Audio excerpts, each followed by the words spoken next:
Je m'appelle Addison, j'ai 29 ans, et je viens de réaliser que ma propre famille me considère comme un distributeur de billets sur pattes. Ma sœur vient de m'apprendre que la réunion de famille que j'ai financée a eu lieu sans moi. C'est à ce moment-là que j'ai su que j'en avais fini d'être leur compte en banque personnel. D'où nous regardez-vous aujourd'hui? Laissez votre ville dans les commentaires ci-dessous et cliquez sur le bouton « J'aime » et abonnez-vous si vous vous êtes déjà senti exploité par les personnes qui devraient vous aimer le plus. Vous voudrez absolument rester pour voir ce qui s'est passé ensuite. Laissez-moi vous ramener là où tout a commencé. Grandir dans la famille Hartwell signifiait comprendre très tôt sa place. Ma sœur, Grace, était l'enfant chéri. Belle, charmante, on n'attendait jamais d'elle qu'elle lève le petit doigt. Mon neveu, Tyler, était l'avenir de la famille, couvé et protégé de tout ce qui ressemblait à une responsabilité. Ma mère passait le plus clair de son temps à gérer les émotions de tout le monde, s'assurant que Grace ne se sente jamais stressée ou que Tyler ne se sente jamais sous pression. Et moi, j'étais la responsable. Celle qui trouvait des solutions. Celle qui travaillait l'été à 14 ans pendant que Grace allait au camp de cheerleading. Celle qui a trouvé un travail à 16 ans, pendant que ma mère conduisait Grace aux auditions pour les pièces de théâtre de l'école. Personne ne l'a jamais dit directement, mais le message était clair. Addison gérait. L'université n'a pas été différente. Pendant que Grace étudiait la communication et faisait la fête tout au long de ses études à l'université publique, je travaillais de nuit dans un dîner et les week-ends dans un magasin de détail, tout en maintenant une moyenne de 3,8 en commerce. J'ai obtenu mon diplôme avec 2 offres d'emploi et un plan sur 5 ans. Grace a obtenu son diplôme avec un petit ami et une vague idée de peut-être travailler dans le marketing un jour. À 25 ans, j'ai lancé Hartwell Consulting. L'optimisation des processus d'affaires peut paraître ennuyeux, mais ça paie extrêmement bien quand on est doué pour rendre les entreprises plus efficaces. À 27 ans, j'avais 12 employés et des clients dans 3 États. À 28 ans, nous nous étions étendus pour inclure des services de transformation numérique. Grace, pendant ce temps, avait connu 3 emplois et 2 ruptures, chacun nécessitant une intervention familiale et un soutien financier. Tyler avait besoin de cours particuliers car l'école normale n'était pas assez stimulante pour ses dons uniques.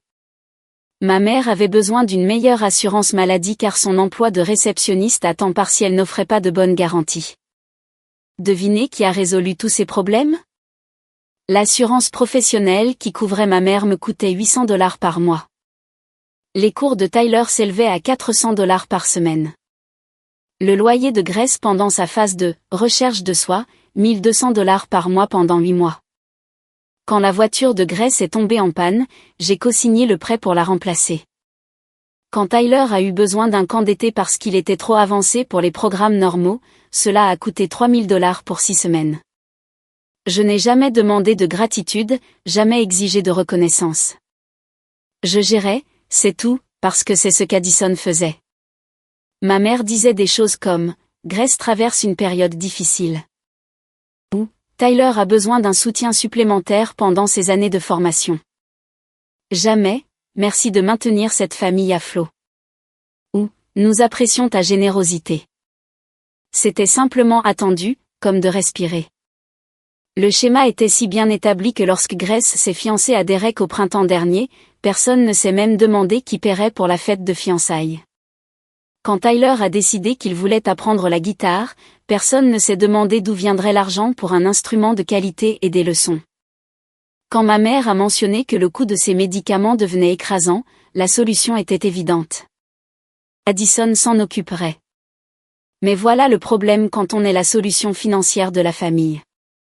On commence à penser que c'est là que réside sa valeur. On croit que ses contributions comptent, qu'on construit quelque chose ensemble. On s'imagine que tout ce soutien crée des liens, renforce les relations. On se dit que la famille, c'est prendre soin les uns des autres. Ce qu'on ne réalise que trop tard, c'est que certaines familles sont composées de donneurs et de preneurs. Et une fois qu'on est catalogué comme donneur, c'est tout ce qu'on sera jamais. Les signes avant-coureurs ont toujours été là. Les réunions de famille où Grace arrivait les mains vides alors que j'apportais des cadeaux pour tout le monde. Les photos de famille où j'étais positionnée légèrement à l'écart du groupe principal. Les conversations qui s'interrompaient quand j'entrais dans une pièce, puis reprenaient avec une gaieté forcée. Mais je me suis convaincue que j'étais paranoïaque. Ces gens m'aimaient. Nous étions une famille. La semaine dernière, assise dans mon bureau du centre-ville à examiner les rapports trimestriels, j'étais loin de me douter que le dîner de Noël allait enfin me révéler la vérité. Mon assistante m'a apporté un café et a mentionné qu'elle était excitée par les projets de vacances de sa famille. Et vous, patronne? Une grande fête de famille? J'ai souri, en pensant à l'enveloppe dans le tiroir de mon bureau. À l'intérieur se trouvaient les numéros de confirmation pour la location du chalet au bord d'un lac que j'avais réservé pour notre grande réunion de famille. 2 semaines dans une magnifique propriété avec assez de chambres pour tout le monde, une immense cuisine pour cuisiner en groupe, un quai pour la pêche. J'avais payé l'acompte de $5 000 sans hésiter. Oui, lui ai-je dit. Ça va être merveilleux. J'y croyais complètement. J'étais loin de me douter que pendant que je planifiais notre Noël en famille, ma famille planifiait un Noël sans moi. La confirmation de réservation du chalet reposait dans mon tiroir comme une promesse de souvenir de famille parfait. J'avais passé des heures à chercher des propriétés, à lire des avis, à comparer les commodités. L'endroit que j'avais finalement choisi avait tout. Une immense cheminée en pierre, une cuisine de gourmet, une vue sur le lac depuis chaque chambre. Grace avait mentionné vouloir un endroit spécial et mémorable pour le premier Noël de Tyler en tant qu'adolescent. Ma mère avait dit que ce serait merveilleux de réunir tout le monde dans un endroit paisible. Même mon père, qui exprimait rarement son opinion sur les réunions de famille, avait hoché la tête avec approbation lorsque j'avais mentionné l'idée. Alors, naturellement, je l'ai concrétisé.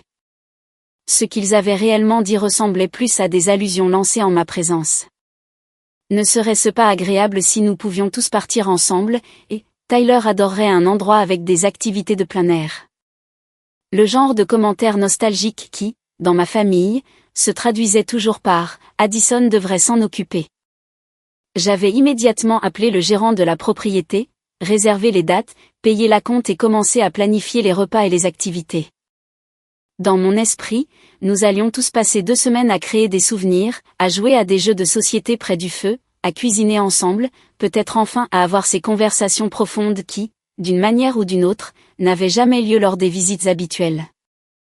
La semaine avant Noël, mon téléphone n'arrêtait pas de sonner pour la logistique familiale. Grace avait besoin que quelqu'un aille chercher des cadeaux de dernière minute parce que Derek travaillait tard. Tyler avait besoin d'être conduit chez son ami parce que la voiture de ma mère faisait encore ce bruit étrange. Mon père avait besoin d'aide pour déplacer des meubles parce que son dos le faisait souffrir. J'ai tout géré, bien sûr. J'ai récupéré les cadeaux de Grace, j'ai conduit Tyler à l'autre bout de la ville, j'ai aidé mon père à réaménager son salon. Chaque tâche était accompagnée de câlins reconnaissants et de promesses qu'il se rattraperait pendant nos vacances au chalet. La veille de Noël, j'étais dans ma cuisine à préparer des plats à apporter pour le dîner, des petits pains faits maison selon la recette de ma grand-mère, le gratin de haricots verts que Grace demandait toujours, et ma fameuse bagatelle au chocolat que Tyler adorait. J'avais aussi emballé des cadeaux pour tout le monde, des cadeaux soigneusement choisis qui reflétaient une réelle attention à leurs intérêts. Pour Grace, j'avais trouvé un appareil photo vintage des années 1970 parce qu'elle avait mentionné vouloir essayer la photographie argentique. Pour Tyler, une édition collector de sa série de romans graphiques préférés. Pour ma mère, une écharpe en soie d'un artisan local parce qu'elle en avait admiré de similaires dans une boutique il y a des mois. Pour mon père, des billets pour voir son musicien de blues préféré dans une petite salle le mois prochain. Des cadeaux attentionnés, des cadeaux personnels, des cadeaux coûteux. Je fredonnais en travaillant, sincèrement excitée par le dîner de Noël, et surtout par la révélation de la surprise du chalet. J'avais même préparé un petit discours sur ma gratitude envers notre famille et sur mon impatience de passer du temps ensemble. Mon téléphone a vibré. Un SMS de Grace. J'ai hâte d'être à demain soir. Tellement excitée de te parler de nos projets. J'ai souri, supposant qu'elle parlait des projets pour le séjour au chalet. Peut-être avait-elle pensé à des activités que nous pourrions faire ensemble ou à des restaurants que nous pourrions visiter dans la région. J'ai répondu, moi aussi. J'ai une surprise qui, je pense, plaira à tout le monde. 3 petits points sont apparus, puis ont disparu. Finalement, oh, c'est tellement gentil de ta part. En y repensant, j'ai réalisé que ce message aurait dû me paraître étrange. L'enthousiasme semblait forcé. Les points d'exclamation un peu trop vifs. Mais j'étais tellement prise dans ma propre excitation que j'ai manqué les signes avant-coureurs. Le lendemain matin, la veille de Noël, j'ai chargé ma voiture de nourriture et de cadeaux, en vérifiant que je n'avais rien oublié. Les impressions de la confirmation de réservation du chalet étaient dans mon sac à main, glissées dans une enveloppe festive que j'avais décorée de photos de notre famille au fil des ans. J'ai conduit jusqu'à la maison de mes parents en chantant des chants de Noël, répétant mentalement comment j'allais présenter la surprise, peut-être pendant le dessert, quand tout le monde serait détendu et heureux. J'imaginais leurs visages s'illuminer, leur excitation à l'idée de passer 2 semaines ensemble dans un endroit magnifique. La voiture de Grace était déjà dans l'allée quand je suis arrivée, ainsi que le camion de Derek. Le vélo de Tyler était sur le porche, ce qui signifiait qu'il était venu de chez son ami comme prévu. Timing parfait. J'ai frappé et je suis entrée, les bras chargés de plats couverts et de sacs cadeaux. Joyeuse veille de Noël, ai-je lancé joyeusement. Le salon était rempli d'une lumière chaude et de l'odeur du fameux jambon de ma mère. Grace et Derek étaient sur le canapé. Tyler installait un nouveau jeu vidéo. Et mes parents étaient dans la cuisine en train de terminer les préparatifs du dîner. Tout ressemblait exactement à ce à quoi Noël était censé ressembler. Mais quelque chose clochait légèrement. La conversation s'arrêtait juste une fraction de seconde de trop quand j'entrais dans une pièce. Les sourires des gens semblaient demander un effort supplémentaire. Il y avait un courant sous-jacent d'énergie que je ne pouvais pas identifier. De l'anticipation mêlée à autre chose. À l'époque, j'ai pensé que c'était l'excitation des cadeaux de Noël ou peut-être le trac des notes du premier semestre de Tyler, qui devait sortir après les vacances. Je n'ai pas reconnu cela comme de la culpabilité. Pendant le dîner, Grace n'arrêtait pas de regarder son téléphone, ce qui ne lui ressemblait pas. Tyler semblait distrait, répondant aux questions sur l'école avec une brièveté inhabituelle. Mes parents échangeaient des regards que je ne pouvais pas interpréter. Mais la nourriture était délicieuse. Tout le monde a complimenté mes contributions, et la conversation s'est déroulée assez bien. Nous avons parlé de l'équipe de basket de Tyler, des nouvelles perspectives d'emploi de Grace, de mes derniers succès professionnels. Une conversation de dîner de famille normale. Ce dont nous n'avons pas parlé, c'était le chalet. Personne n'a posé de questions sur les projets de vacances ou mentionné de partir ensemble. L'enthousiasme que Grace avait exprimé à propos de projets semblait s'être évaporé. Pourtant, j'étais trop excitée par ma surprise pour prêter attention à la subtile anomalie dans la pièce. Après le dîner, nous sommes passés au salon pour les cadeaux. Tout le monde a ouvert ses cadeaux avec une appréciation appropriée. Grace a adoré l'appareil photo vintage. Tyler a immédiatement commencé à lire son roman graphique. Mes parents ont été sincèrement touchés par leur cadeau personnel. Puis est venu le moment que j'attendais toute la journée. J'ai sorti l'enveloppe décorée, mon cœur battant d'excitation. J'ai une dernière surprise pour tout le monde, ai-je annoncé, en me levant pour que tout le monde puisse bien me voir. La pièce est devenue complètement silencieuse. Pas le bon genre de silence, où les gens attendent avec impatience une merveilleuse nouvelle. Le genre de silence inconfortable où tout le monde s'intéresse soudainement à ses mains, à son téléphone, ou à n'importe quoi d'autre sauf à la personne qui parle. J'aurais dû m'arrêter là. J'aurais dû remettre l'enveloppe dans mon sac et suggérer de débarrasser à la place. Mais j'étais si impatiente de partager mon cadeau, si fière de ce que j'avais organisé, si convaincue que ce serait le moment où notre famille reconnaîtrait enfin combien je contribuais à notre bonheur. J'ai ouvert l'enveloppe avec un grand geste. Surprise! J'ai loué un chalet au bord d'un lac pour nous pendant 2 semaines, à partir de demain. Le silence qui a suivi mon annonce était assourdissant. Pas le genre de silence excité et surpris. Le genre de silence où les gens traitent une nouvelle dévastatrice. Grace et Derek ont échangé un regard que je n'ai pas su déchiffrer. Tyler est soudainement devenu fasciné par son roman graphique. Mes parents me fixaient comme si je venais d'annoncer que je rejoignais une secte. Un chalet? La voix de ma mère était tendue. Pour nous tous? Oui, ai-je rayonné, en sortant les confirmations imprimées et les photos. Le plus bel endroit sur le lac Cédar. 6 chambres, cuisine de gourmet, quai privé, jacuzzi. J'ai pensé que ce serait parfait pour que nous passions du vrai temps de qualité ensemble. J'ai étalé les photos sur la table basse comme pour une présentation de brochure de voyage. Regardez cette vue. Et Tyler, il y a du kayak et de la pêche. Grace, tu adorerais les sentiers de randonnée. Le lever de soleil depuis la chambre principale est censé être incroyable. Personne n'a ramassé les photos. Mon père s'est raclé la gorge. Addison, cela semble très généreux, mais nous avions en fait d'autres idées pour les vacances. Grace a interrompu rapidement. Trop rapidement. Tu sais, juste se détendre à la maison, rattraper notre sommeil. L'enthousiasme dans ma voix devenait de plus en plus forcé alors que je continuais. Mais c'est exactement pourquoi c'est parfait.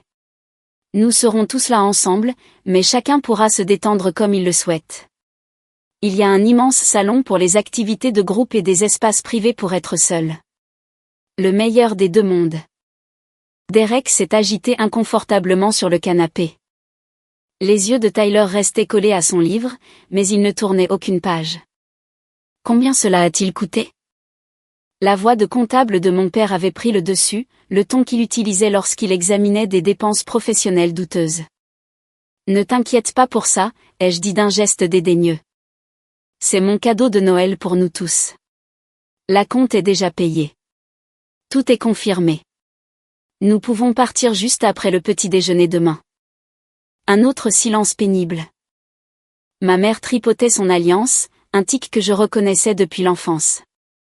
Elle ne faisait ça que lorsqu'elle se préparait à annoncer une nouvelle qu'elle savait que je ne voudrais pas entendre. Chérie, commença-t-elle avec précaution. C'est un geste si attentionné, mais je ne suis pas sûre que le timing soit parfait. J'ai interrompu, ma gaieté devenant presque maniaque. Tyler n'a pas école. Grace est entre 2 emplois. Derek est en congé cette semaine. Papa, tu as dit que tu voulais bientôt prendre ta retraite et passer plus de temps en famille. Maman, tu parles depuis des mois d'avoir besoin de vraies vacances. Le timing ne pourrait pas être meilleur. Grace regardait son téléphone maintenant, tapant quelque chose rapidement. Un SMS, probablement à Derek, même s'il était assis juste à côté d'elle. La réalisation a commencé à s'insinuer lentement, comme de l'eau froide montant autour de mes chevilles. À moins que, ma voix est devenue plus faible, à moins que vous n'ayez déjà des projets. Les regards que tout le monde a échangés étaient une confirmation suffisante, mais je ne pouvais m'empêcher d'espérer que je me trompais. Eh bien, dit lentement mon père, rien de concret exactement, juste quelques vagues idées de peut-être se retrouver avec des cousins, ajouta vaguement Grace. Des cousins? Nous n'avions pas de contact régulier avec des cousins. Notre famille élargie vivait à l'autre bout du pays et nous échangions à peine des cartes de Noël. Mais je m'accrochais encore à la possibilité que ce soit un malentendu. Ça a l'air merveilleux. Est-ce qu'ils viennent ici? On pourrait les inclure dans les plans du chalet s'il y a assez de place. Je pourrais appeler pour voir si... Non. La voix de Grace est sortie plus sèche que prévu. Je veux dire, non, ça ne marcherait pas. C'est très informel, de dernière minute. Tu sais comment sont les choses en famille. Tyler a finalement levé les yeux de son livre, a regardé autour de la pièce et a semblé réaliser qu'il était témoin de quelque chose d'important. Son intuition de 13 ans était apparemment meilleure que la mienne, car il a tranquillement rassemblé ses affaires et a marmonné quelque chose à propos d'aller regarder la télé dans l'autre pièce. Gamin intelligent. Il sentait le désastre approcher. Ma mère s'est levée et a commencé à ramasser les assiettes à dessert avec une intensité inutile. Addison, chérie, peut-être devrions-nous en parler plus tard, après que l'effervescence des fêtes se soit calmée. Plus tard. Toujours plus tard avec ma famille. Plus tard signifiait jamais. Et nous le savions tous. Mais je n'étais pas prête à abandonner. Pas encore. Je ne comprends pas, ai-je dit, ma voix se brisant légèrement. Je pensais que vous seriez excité. Nous ne passons jamais assez de temps ensemble en famille. Ce serait parfait pour créer des souvenirs, avoir de vraies conversations, juste être ensemble. Grace a posé son téléphone et m'a regardé directement pour la première fois depuis que j'avais fait mon annonce. Son expression était un mélange de pitié et d'exaspération qui m'a noué l'estomac. Addison, dit-elle lentement, comme si elle parlait à un enfant. Tu ne peux pas simplement planifier la vie des gens pour eux, même s'il s'agit de la famille. Nous sommes tous des adultes avec nos propres idées sur la façon de passer notre temps. La critique m'a piqué, surtout venant de quelqu'un qui n'avait jamais rien planifié pour elle-même, et encore moins pour quelqu'un d'autre. Grace, qui m'appelait pour gérer tout, des cautions d'appartement au choix de tenue pour les entretiens d'embauche, me faisait la morale sur le fait de dépasser les bornes. Je ne planifiais pas vos vies, ai-je protesté. Je nous offrais un cadeau, une chance d'être ensemble. Quelque part de magnifique sans nous demander ce que nous voulions, ajouta doucement Derek. Sa première contribution à la conversation, et c'était pour se liguer contre moi. La pièce semblait rétrécir. Tout le monde me regardait avec des variations de la même expression, la patience à bout, la politesse s'effritant, le regard familial universel de « Addison fait encore des histoires ». Sauf que je ne faisais pas d'histoire.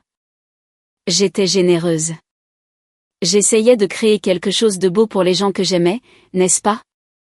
Ma mère est revenue de la cuisine, ayant apparemment utilisé le temps de débarrasser les plats pour formuler sa réponse. Elle s'est assise à côté de moi sur le canapé, son expression douce mais ferme. Chérie, nous apprécions l'intention. Vraiment. Mais parfois, les meilleurs moments en famille se produisent naturellement. Sans grande production ni geste coûteux. Geste coûteux. C'est ce que mon cadeau du chalet était devenu.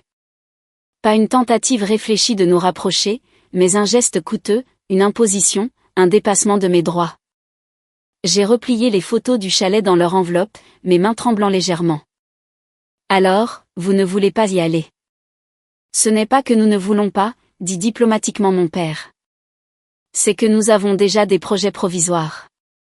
Des projets provisoires avec de mystérieux cousins qui étaient trop informels et de dernière minute pour m'inclure, mais assez solides pour l'emporter sur des vacances dans un chalet que j'avais passé des semaines à organiser.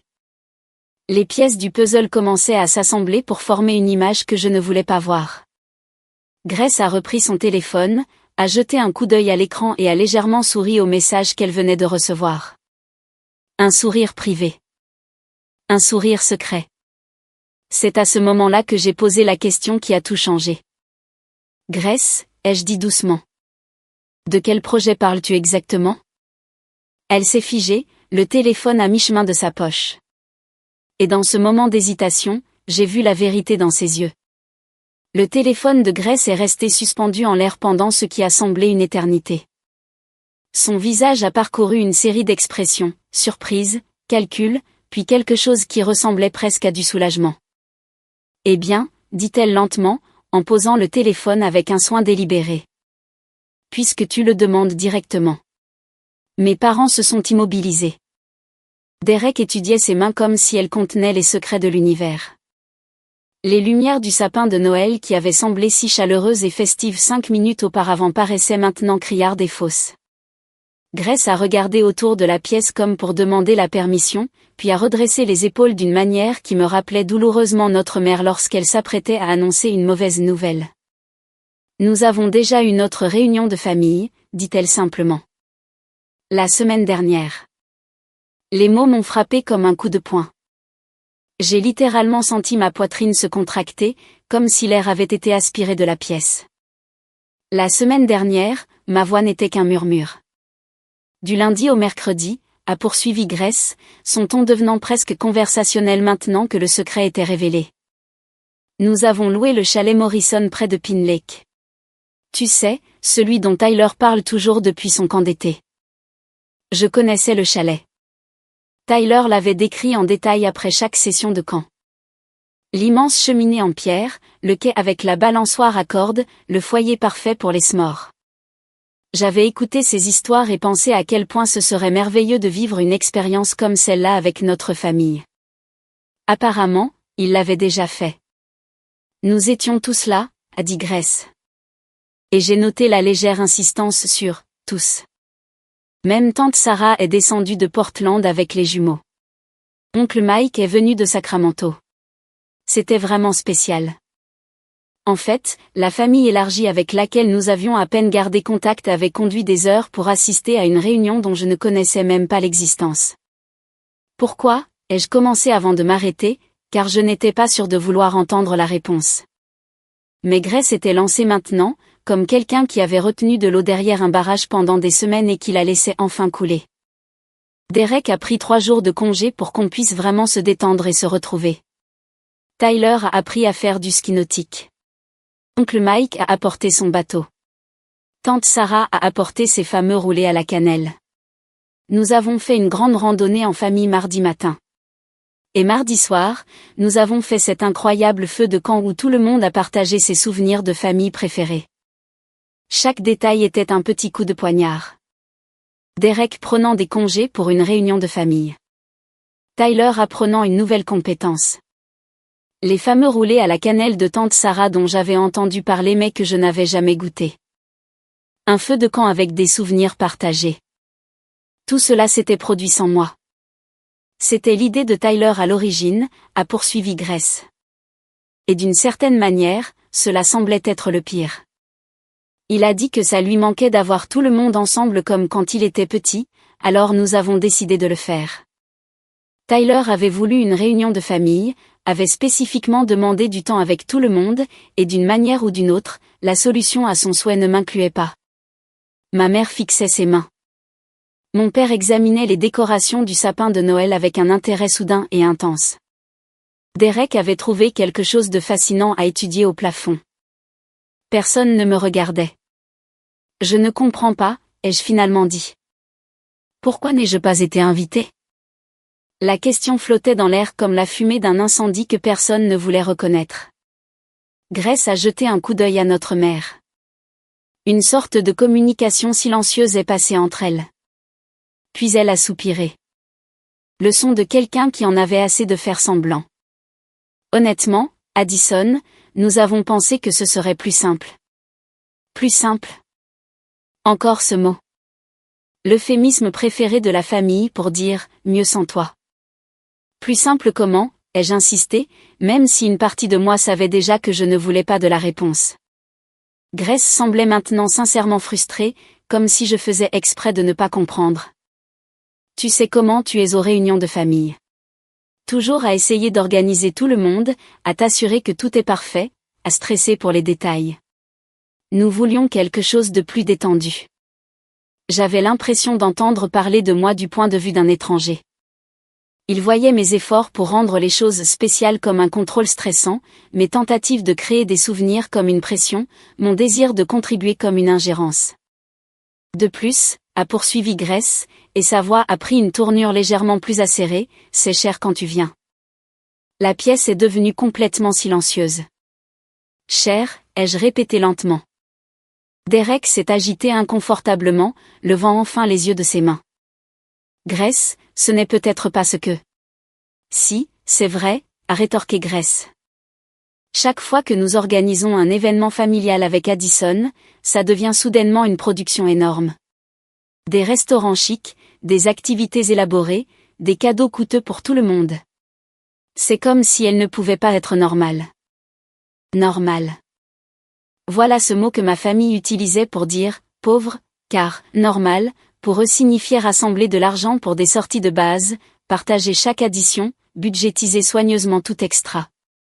Mais j'avais travaillé dur spécifiquement pour que notre famille n'ait plus à vivre de cette façon. Pour que Tyler puisse avoir de belles expériences sans que mes parents ne stressent à cause du coût. Pour que Grace puisse s'amuser sans se soucier de l'argent. Pour que nous puissions tous simplement profiter d'être ensemble. Apparemment, ce que je considérais comme de la générosité, il le voyait comme de l'ostentation. Je n'ai jamais demandé à personne de dépenser de l'argent, ai-je dit doucement. J'ai toujours payé pour les activités de groupe. Exactement. La voix de Grace s'est légèrement élevée. Tu paies toujours, ce qui nous fait nous sentir comme des profiteurs ou quelque chose comme ça. Et puis nous nous sentons obligés de suivre, de correspondre à ton énergie, d'être assez reconnaissant. C'est épuisant. Ma générosité était épuisante. Mon désir de gâter ma famille était un fardeau. Ma réussite les faisait se sentir mal dans leur peau. Et leur solution était de planifier des réunions de famille sans moi. Alors, vous avez décidé qu'il valait mieux simplement m'exclure. Ma voix était étrangement calme, ce qui m'a surprise. J'avais l'impression que je devrais crier ou pleurer, mais au lieu de ça, je parlais du ton posé que j'utilisais lors des réunions difficiles avec les clients. Ma mère a enfin pris la parole. Il ne s'agissait pas d'exclusion, chérie. Il s'agissait d'inclure les gens qui pouvaient simplement être ensemble naturellement. Naturellement. Comme si ma présence était intrinsèquement artificielle, comme si j'étais un élément étranger qui empêchait un lien familial authentique. Tyler est apparu dans l'embrasure de la porte, probablement attiré par le silence soudain après toute la conversation. Il a jeté un coup d'œil à la pièce et a commencé à reculer. « Reste, mon grand, dit doucement mon père. C'est ta famille aussi. Ta famille aussi, pas notre famille. » La famille de Tyler, qui incluait apparemment tout le monde sauf moi. J'ai regardé mon neveu, ce gamin que j'avais aidé à soutenir pendant des années, dont j'avais couvert les frais de scolarité, dont j'avais financé les camps d'été, dont j'avais choisi les cadeaux de Noël avec soin. Il m'a regardé avec quelque chose qui aurait pu être de la sympathie ou de la pitié. « Tu t'es amusé au chalet, Tyler ?» ai-je demandé, ma voix toujours surnaturellement calme. Il a hoché la tête lentement. « Ouais, c'était vraiment cool. Oncle Mike m'a appris à faire du wakeboard et tante Sarah m'a laissé l'aider à préparer le petit déjeuner tous les matins. On a joué aux cartes jusqu'à minuit environ. Oncle Mike, que j'avais rencontré peut-être 3 fois dans ma vie d'adulte. Tante Sarah, que je connaissais principalement par les cartes de Noël et les réseaux sociaux. Ils avaient été plus impliqués dans cette réunion de famille que moi. Ça a l'air merveilleux, ai-je dit, et je le pensais. Tyler méritait des expériences amusantes avec sa famille élargie. Il méritait la chance d'apprendre de nouvelles compétences, de veiller tard et de se sentir aimé par un large cercle de parents. Ce qui faisait mal, c'était que ma présence aurait, d'une manière ou d'une autre, empêché ce bonheur. Grace a dû voir quelque chose dans mon expression, car son ton a légèrement changé, devenant plus doux, mais d'une certaine manière plus condescendant. Écoute, Addison, ce n'est rien de personnel. Nous t'aimons, tu le sais. Mais parfois, les familles ont besoin de différents types de moments ensemble. Il s'agissait d'être spontané et détendu. Tu es juste. Tu n'es pas vraiment une personne spontanée. Pas spontanée, trop contrôlante, financièrement intimidante, socialement épuisante. Je commençais à comprendre comment ma famille me voyait, et ce n'était pas joli. Mais il y avait encore une chose que je ne comprenais pas. La réservation du chalet, ai-je dit lentement. Si vous aviez déjà eu votre réunion, qu'est-ce que j'étais censé en faire? Grace a cligné des yeux. Oh, j'ai juste supposé que tu l'annulerais, que tu te ferais rembourser. Elle avait supposé que j'annulerais une réservation de $5000 et que j'assumerais les frais d'annulation, comme ça, parce que la commodité de ma famille valait plus que ma perte financière. Et au fond de mon esprit, une petite voix a murmuré, tu aurais fait exactement ça. Tu aurais tout annulé, assumé la perte et leur aurais dit de ne pas s'en inquiéter. C'est ce qu'Addison faisait. Mais soudain, je n'étais plus sûre de vouloir être cette personne. J'étais assise là, tenant les papiers de confirmation du chalet, et pour la première fois de ma vie d'adulte, je me suis vraiment vue à travers les yeux de ma famille. Pas comme la femme d'affaires à succès qui était partie de rien. Pas comme la fille généreuse qui avait aidé à maintenir tout le monde à flot. Pas comme la sœur attentionnée qui mettait toujours la famille en premier. J'étais le fardeau de la famille. Celle qui compliquait les choses simples. Celle qui mettait tout le monde mal à l'aise avec de l'argent qu'ils n'avaient pas. Celle qui n'était pas invitée aux réunions de famille parce qu'elle les rendait moins naturelles. Alors j'ai dit, ma voix toujours étrangement posée, qu'est-ce qui se passe à Noël prochain? Est-ce que je serai prévenue à l'avance de la réunion secrète, ou est-ce que je me présenterai simplement à un autre dîner où tout le monde sait déjà que j'ai manqué la vraie célébration? Mes parents ont échangé un autre de leurs regards chargés de sens. Grace a eu la décence de paraître légèrement honteuse, mais pas assez pour retirer quoi que ce soit de ce qu'elle avait dit. Addison, a commencé ma mère, tu es dramatique. Ah oui, ai-je interrompu. Et pour la première fois de la soirée, ma voix portait une certaine chaleur. Je viens d'apprendre que toute ma famille a planifié et exécuté des vacances de 3 jours tout en me laissant croire que nous n'avions pas encore fait de projet pour les fêtes. Comment suis-je censé réagir, exactement? Derek s'est raclé la gorge. Peut-être devrions-nous tous faire une pause. Et non, je me suis levée, me surprenant par la fermeté de ma voix. Je veux comprendre. Tyler, viens ici. Mon neveu s'est approché à contre-cœur, souhaitant clairement être n'importe où ailleurs. Savais-tu pour le voyage au chalet pendant que nous planifions le dîner de Noël ce soir, lui ai-je demandé doucement. Il a hoché la tête, sans me regarder dans les yeux. Est-ce que quelqu'un t'a dit de ne pas m'en parler? Un autre hochement de tête. Grace a commencé à protester. Nous ne voulions pas te blesser. En me mentant à la place. J'ai regardé autour de la pièce ces gens qui étaient censés m'aimer. C'était ça la solution. Une tromperie élaborée suivie d'eux. De quoi était censée être cette soirée? Votre dîner de culpabilité avant que je découvre la vérité. Le silence était une réponse suffisante. J'ai pensé à tous les petits moments qui prenaient sang maintenant. L'enthousiasme forcé de Grace à propos de projets, la distraction de Tyler pendant le dîner, l'évitement prudent de mes parents de parler de vacances, l'agitation inconfortable de Derek. Ils étaient tous assis ici, sachant qu'ils avaient déjà eu leur célébration de Noël pendant que je planifiais avec enthousiasme de les surprendre avec la mienne. Vous savez quelle est la partie vraiment malsaine, ai-je dit, parlant toujours de cette voix calme qui ne semblait pas être la mienne. J'aurais été heureuse pour vous. Si vous m'aviez simplement dit que vous vouliez une réunion de famille tranquille sans moi, j'aurais compris. J'aurais été déçue, mais j'aurais compris. Ce n'était pas entièrement vrai, mais ça aurait dû l'être. Mais au lieu de ça, vous m'avez laissé planifier et payer pour un chalet, acheter des cadeaux de Noël, préparer de la nourriture, m'enthousiasmer pour le temps en famille.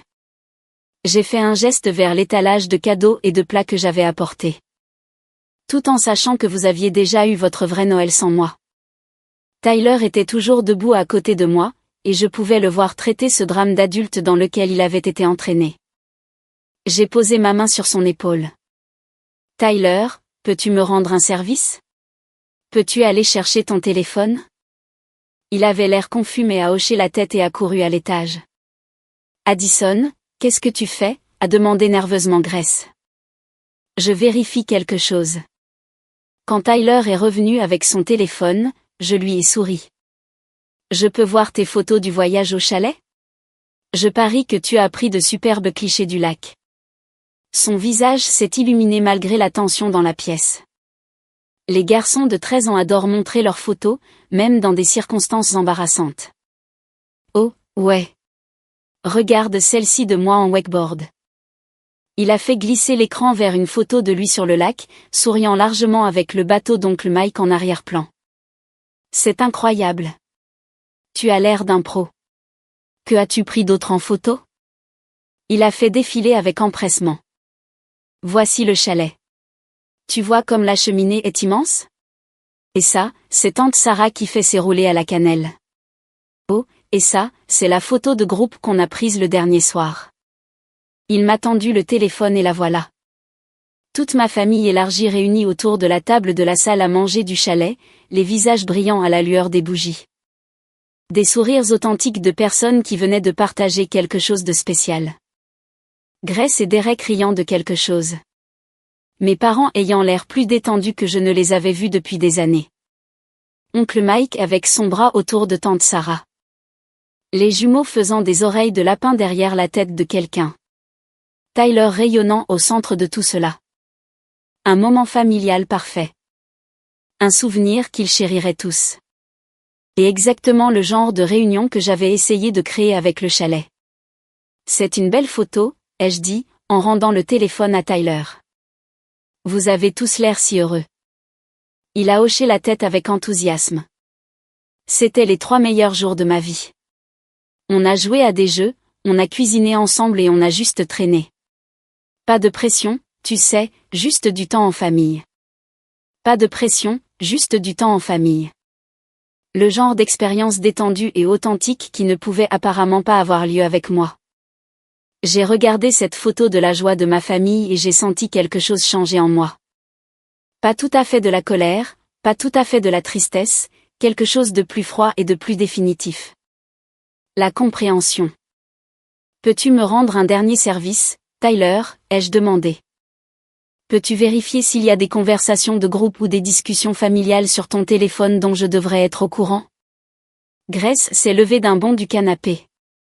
Addison, ce n'est pas, c'est bon, dit Tyler, déjà en train de faire défiler. Je veux dire, il y a juste la conversation de groupe familial. Mais tu n'es pas, il s'est arrêté, réalisant ce qu'il venait de révéler. Je ne suis pas dans la conversation de groupe familial, ai-je terminé pour lui. Il a regardé désespérément autour de la pièce, comprenant enfin qu'il venait de lâcher une bombe.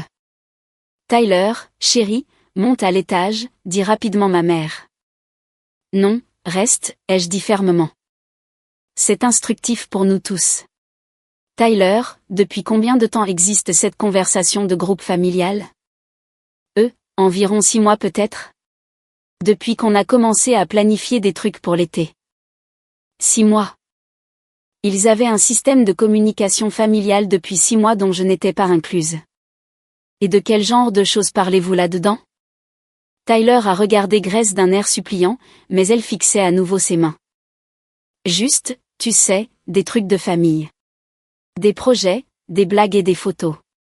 Des choses de famille normales. Des choses de famille normales qui ne m'incluaient pas. J'ai tendu la main. Je peux voir? Addison, a commencé mon père. Je veux voir la conversation de groupe que ma famille utilise depuis 6 mois sans me le dire. Tyler a de nouveau regardé autour de la pièce, mais tout le monde évitait mon regard. Finalement, il a haussé les épaules et m'a tendu son téléphone. Le groupe s'appelait « Famille Hartwell ». 12 membres. Mes parents, Grace, Derek, Tyler, oncle Mike, tante Sarah, les jumeaux et 2 autres cousins que je connaissais à peine. Tout le monde sauf moi. J'ai fait défiler des mois de messages. Des plans pour la fête d'anniversaire de Tyler, des discussions sur le cadeau d'anniversaire de mes parents, des photos de diverses réunions, des blagues privées et des nouvelles de la famille. Toute une vie de famille parallèle qui s'était déroulée à mon insu. Et puis j'ai trouvé les messages sur Noël. Le fil de discussion datait de 2 semaines. Grace l'avait commencé. Tellement excitée pour le voyage au chalet. Tyler va adorer le bateau d'oncle Mike. Ma mère, devrions-nous parler à Addison du changement de plan? Grace, gardons les choses simples. Elle complique toujours tout. Derek, peut-être qu'elle ne voudrait pas venir de toute façon. Elle travaille beaucoup ces derniers temps. Tante Sarah, honnêtement, ce serait peut-être bien d'avoir une réunion détendue pour une fois. Oncle Mike, sans vouloir offenser, mais la dernière fois, on se serait cru à un séminaire d'entreprise. J'ai hâte de juste traîner. Mon père, voyons comment ça se passe. Si ça marche bien, peut-être qu'on pourra en faire une tradition. Une tradition de réunion de famille sans moi. J'ai rendu le téléphone à Tyler, qui avait l'air de vouloir disparaître dans le sol. La pièce était complètement silencieuse, à l'exception du son de mon cœur battant dans mes oreilles. Eh bien, ai-je finalement dit, ça a été instructif. Je me tenais dans le salon de ma famille, entouré de décorations de Noël et des restes d'un dîner que j'avais préparé, tenant la vérité dans mes mains comme du verre brisé. Ma famille ne m'avait pas seulement exclu d'une réunion. Ils avaient construit tout un système de communication sans moi. Ils avaient discuté de mes défauts de personnalité et planifié leur soulagement à mon absence. Ils avaient transformé mes contributions financières en preuve de mon inadéquation sociale. Et ils le faisaient depuis des mois. Addison, dit doucement ma mère. Il faut que tu comprennes. Je comprends, ai-je interrompu, et ma voix était étonnamment calme. Je comprends parfaitement maintenant. J'ai regardé autour de la pièce ces gens qui partageaient mon ADN, mon enfance, mon histoire. Grace, qui n'avait jamais payé pour un dîner de famille mais se plaignait que ma générosité mettait les autres mal à l'aise. Mes parents, qui avaient accepté des années d'aide financière tout en voulant secrètement à la personne qui la fournissait. Tyler, qui avait profité des avantages de mon soutien tout en participant à des conversations sur le fardeau que je représentais. Derek, qui n'était même pas de la famille par le sang, se sentait assez à l'aise pour suggérer que je ne voudrais pas assister aux réunions de famille. Oncle Mike, que je voyais peut-être 2 fois par an, pensait que ma présence transformait le temps en famille en séminaire d'entreprise. Tante Sarah, qui n'avait jamais eu de conversation privée avec moi dans sa vie d'adulte, trouvait ma compagnie si éprouvante que mon absence rendrait les réunions plus relaxantes. Vous voulez savoir ce que je comprends, ai-je continué, ma voix devenant plus assurée à chaque mot. Je comprends que je finance ma propre exclusion depuis des années. Grace a commencé à protester, mais j'ai levé la main. Chaque fois que j'ai payé pour les cours de Tyler, je payais pour qu'il soit plus à l'aise de dire aux autres membres de la famille à quel point je suis difficile. Chaque fois que j'ai couvert ton loyer, Grace, je subventionnais ta capacité à te plaindre de ma personnalité à des parents dans mon dos. Chaque fois que je me suis occupé des primes d'assurance de maman, j'achetais sa liberté de discuter de la facilité avec laquelle les événements familiaux se dérouleraient sans moi. La vérité se cristallisait au fur et à mesure que je parlais, devenant plus claire et plus douloureuse à chaque mot. J'ai soutenu financièrement une famille qui ne veut pas vraiment de moi. J'ai payé pour le privilège d'être toléré. Mon père s'est raclé la gorge. Allons, ce n'est pas, si, ça l'est. Je me suis tournée pour lui faire face directement. Papa, quand est-ce que tu m'as appelé pour la dernière fois juste pour parler ? Pas parce que tu avais besoin d'aide pour déplacer des meubles ou que tu voulais des conseils sur un investissement, mais juste parce que tu voulais entendre ma voix. Silence. Grace, quand est-ce que tu m'as demandé des nouvelles de mon entreprise, de mes objectifs, de ma vie personnelle pour la dernière fois ? Pas parce que tu avais besoin de quelque chose de moi, mais parce que tu te souciais réellement de mes expériences ? Plus de silence. Maman, quand est-ce que tu as exprimé un intérêt sincère pour la personne que je fréquente, ce que je lis, ce qui me rend heureuse, indépendamment de ce que je pouvais faire pour la famille ? Le silence devenait pénible. Mais je n'avais pas fini. Tyler, je t'aime, et rien de tout cela n'est de ta faute. Mais je veux que tu réfléchisses à quelque chose. Dans cette conversation de groupe familial, quand les gens discutaient à quel point les réunions de famille seraient meilleures sans moi, est-ce que quelqu'un a mentionné les contributions que j'ai faites à cette famille ? Est-ce que quelqu'un a dit, peut-être devrions-nous inclure Addison parce qu'elle nous a tellement aidés au fil des ans ? Tyler a secoué la tête lentement, le visage rouge d'embarras. Est-ce que quelqu'un a dit, Addison travaille dur et mérite de se détendre avec nous ?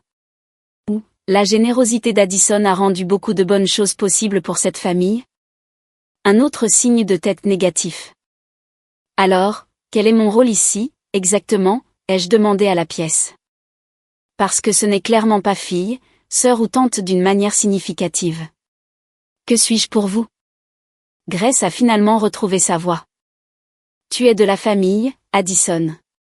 Tu le sais. Non, ai-je dit doucement. Je suis un prestataire de service.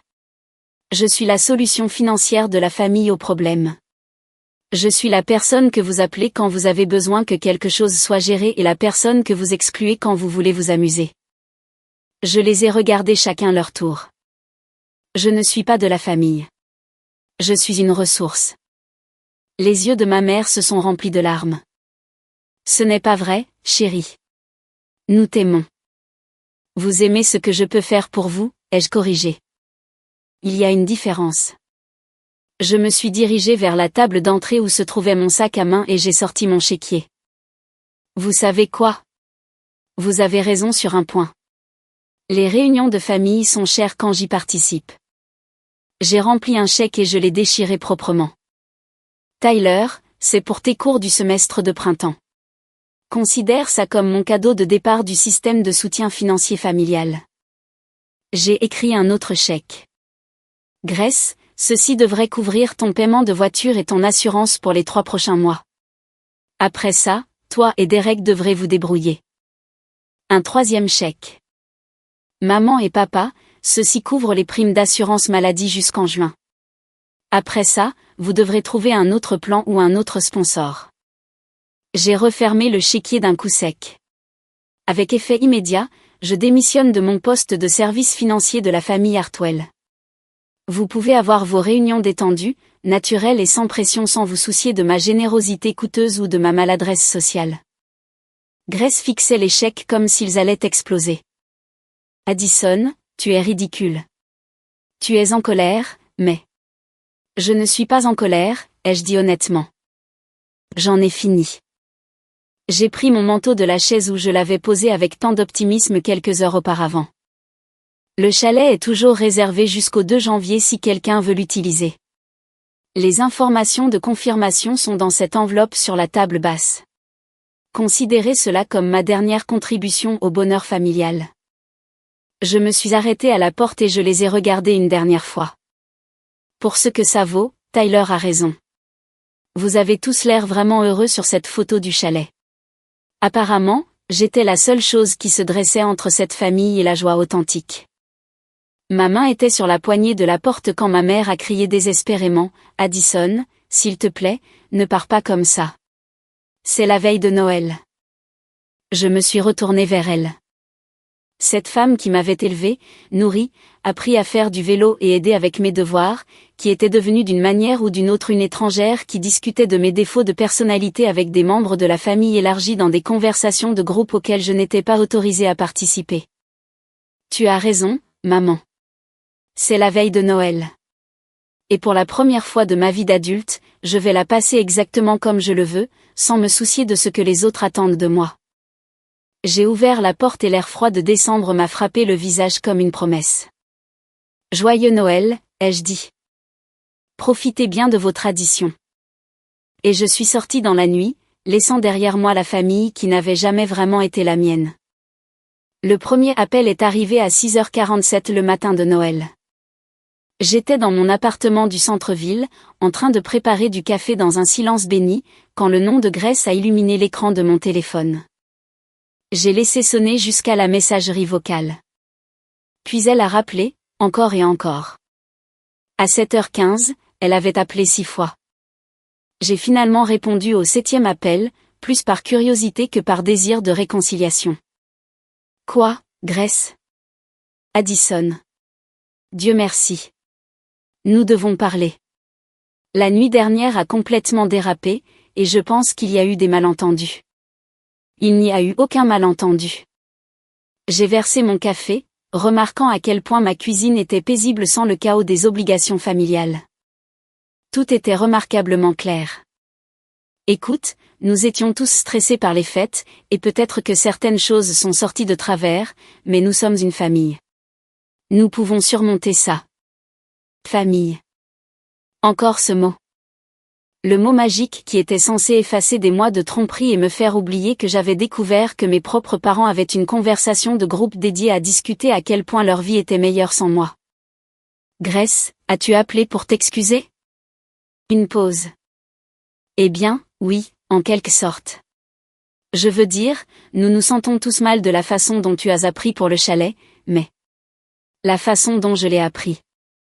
J'ai posé ma tasse plus fort que nécessaire. Pas que ça soit arrivé. La façon dont je l'ai appris. Ce n'est pas ce que je voulais dire. C'est exactement ce que tu voulais dire. Tu es désolé que j'ai découvert votre vie de famille secrète. Pas désolé que vous en ayez créé une. À travers le téléphone, je pouvais entendre des bruits de fond familiers.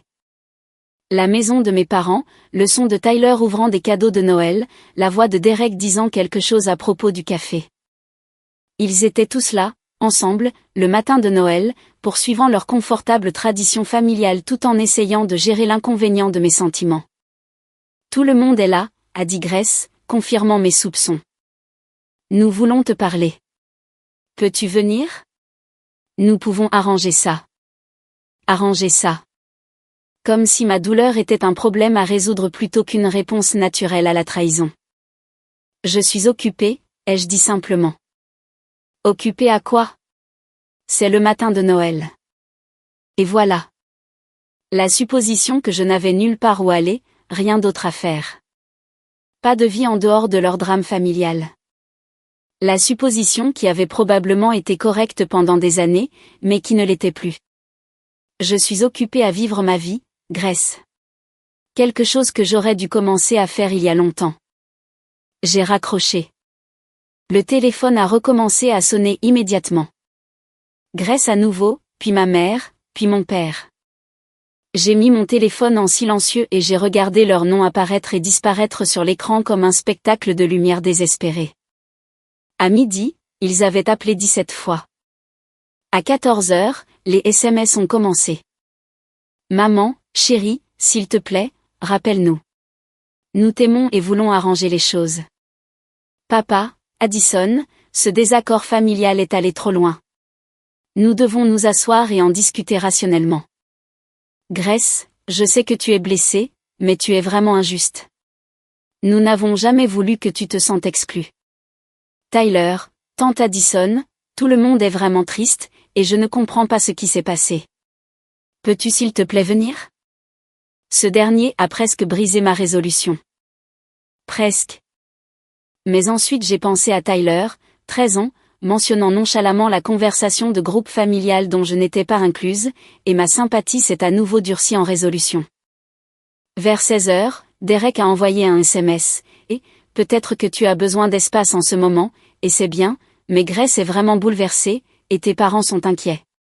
Quand tu seras prête à parler, nous sommes là. » Le message de Derek était différent, plus réfléchi. Il semblait presque sincère jusqu'à ce que je me souvienne que c'était le même homme qui avait suggéré que je ne voudrais peut-être pas assister aux réunions de famille de toute façon. Que pensez-vous qu'il va se passer ensuite? Laissez vos prédictions dans les commentaires ci-dessous et cliquez sur le bouton d'abonnement si vous avez déjà dû fixer des limites avec des membres de votre famille qui ne voulaient pas les respecter. Le soir, les appels avaient cessé. À leur place est venu un seul SMS de ma mère. La réservation du chalet que tu as mentionné, peux-tu nous envoyer les détails? Nous pensions que nous pourrions l'utiliser après tout. J'ai fixé ce message pendant un long moment. Il voulait le chalet. Bien sûr qu'il le voulait. Maintenant qu'il n'avait plus d'argent immédiat pour les activités d'après Noël, mon geste coûteux semblait soudainement très attrayant. Je n'ai pas répondu. Au lieu de cela, j'ai appelé la société de gestion immobilière et j'ai annulé complètement la réservation. Oui, j'ai perdu la compte. Non, je m'en fichais. Laissez-les planifier leurs propres vacances avec leur propre argent. Le lendemain matin, j'ai reçu un message vocal de mon père dont le ton était différent des autres. Moins conciliant, plus professionnel. Addison, nous devons discuter des implications pratiques de ta décision d'hier. Il y a des arrangements financiers en cours qui doivent être traités professionnellement, indépendamment des sentiments personnels. Rappelle-moi. Implications pratiques. Arrangements professionnels. Papa s'inquiétait pour l'argent. J'ai failli rire.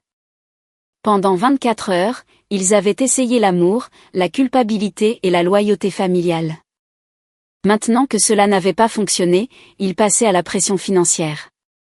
La vérité était qu'ils avaient besoin de moi. Pas en tant que fille ou sœur, mais en tant que leur service financier personnel. Et maintenant, leur distributeur automatique venait d'annoncer qu'il fermait boutique. Je ne l'ai pas rappelé non plus. Au lieu de cela, j'ai fait quelque chose que je n'avais pas fait depuis des années. J'ai fait des projets qui n'avaient rien à voir avec les obligations familiales. J'ai appelé ma colocataire de l'université, Sarah, avec qui j'avais perdu contact parce que les engagements familiaux prenaient toujours le pas sur les amitiés. Addison. Oh mon Dieu. Salut. Je pensais justement à toi l'autre jour. Comment vas-tu? Nous avons parlé pendant 1 heure de son mariage, de son nouvel emploi, de ses enfants, de son récent voyage en Irlande. Elle m'a posé des questions sur mon entreprise, ma vie amoureuse, mes objectifs pour la nouvelle année. C'était la première conversation que j'avais eue depuis des mois où personne n'avait besoin de quoi que ce soit de moi. Tu devrais venir nous voir, a dit Sarah. Nous serions ravis de t'accueillir. Pas de programme, pas de drame familial, juste traîner comme au bon vieux temps. J'aimerais beaucoup, ai-je dit, et j'ai réalisé que je le pensais complètement. Après avoir raccroché, je me suis assise dans mon salon, regardant les lumières de la ville, et j'ai ressenti quelque chose que je n'avais pas connu depuis des années. La paix. Pour la première fois de ma vie d'adulte, je n'avais aucune obligation familiale, aucune responsabilité financière envers qui que ce soit d'autre que moi-même. Aucune culpabilité de ne pas en faire assez pour des gens qui n'appréciaient pas ce que je faisais déjà. C'était comme la liberté. Les conséquences ont commencé modestement. Une semaine après le Nouvel An, le centre de tutorat de Tyler a appelé pour confirmer son emploi du temps et les modalités de paiement pour le semestre de printemps. N'arrivant pas à joindre mes parents, ils ont appelé le contact d'urgence au dossier. Moi. Madame Hartwell. Nous voulions confirmer la poursuite de l'inscription de Tyler et discuter du paiement à venir. Vous occuperez-vous du compte comme d'habitude? Pendant un instant, un réflexe a failli me faire dire oui.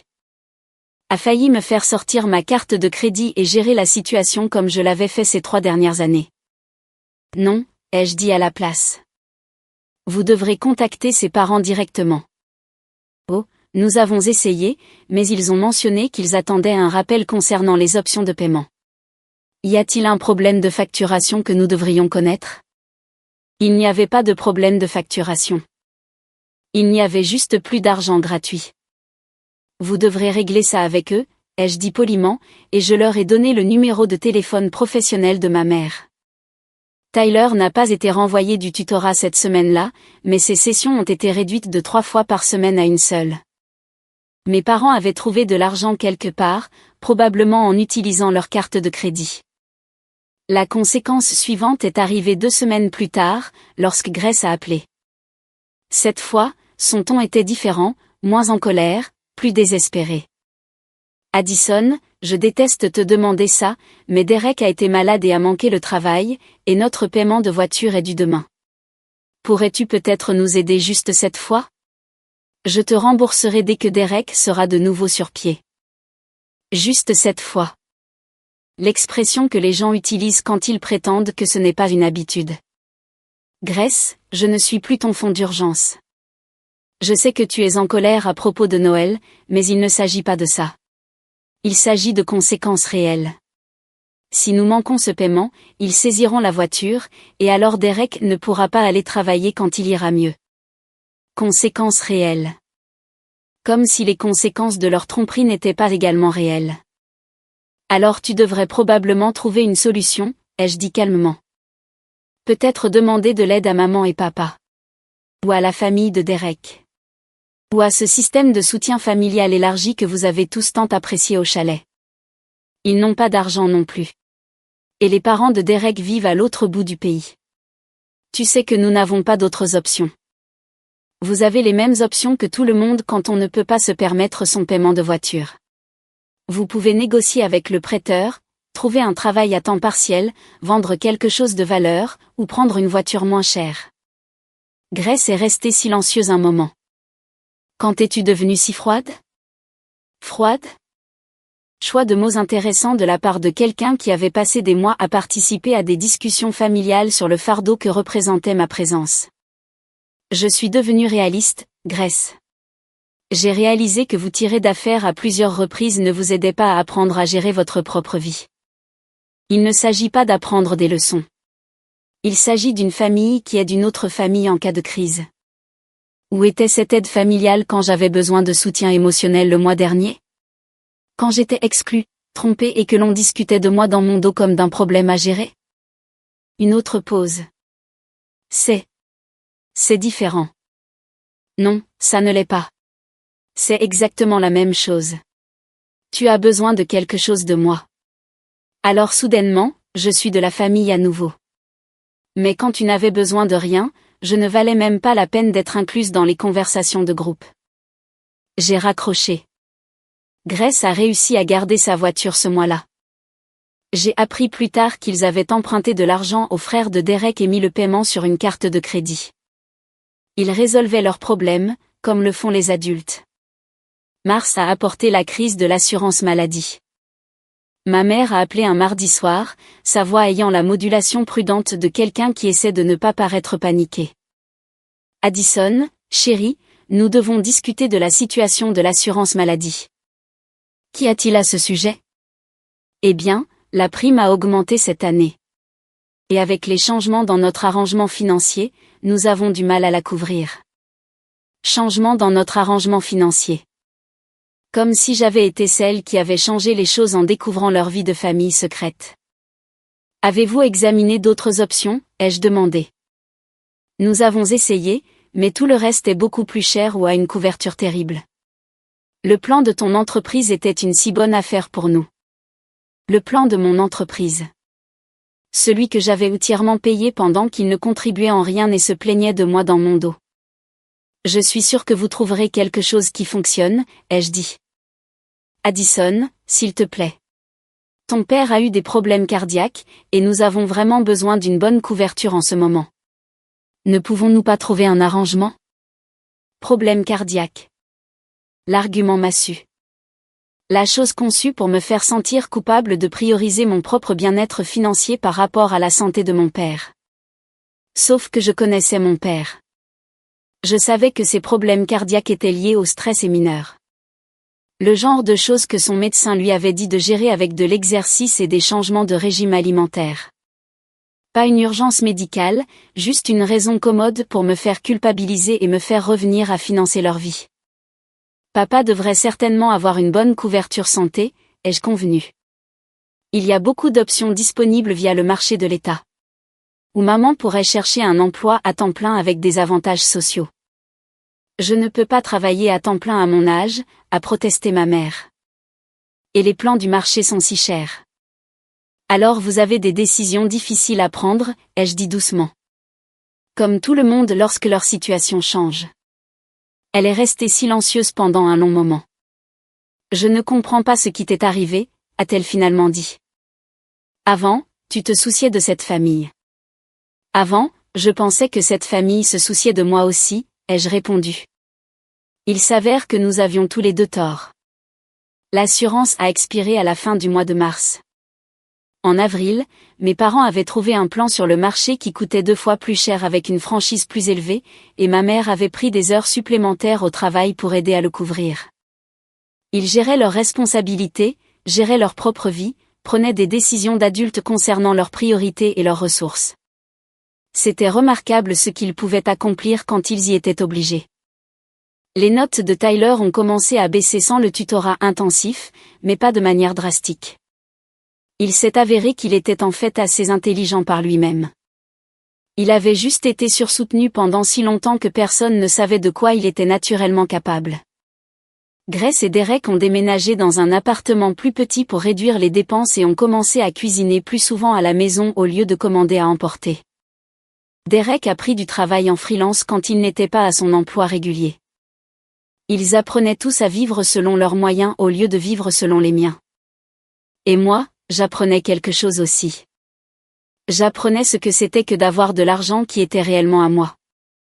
De prendre des décisions sur mes ressources en fonction de mes propres objectifs au lieu de la crise de quelqu'un d'autre. D'épargner pour des choses que je voulais au lieu de couvrir constamment les besoins des autres. Pour la première fois de ma vie d'adulte, je construisais un patrimoine au lieu de simplement le gagner pour le donner. C'était étrange, inhabituel, mais pas mal.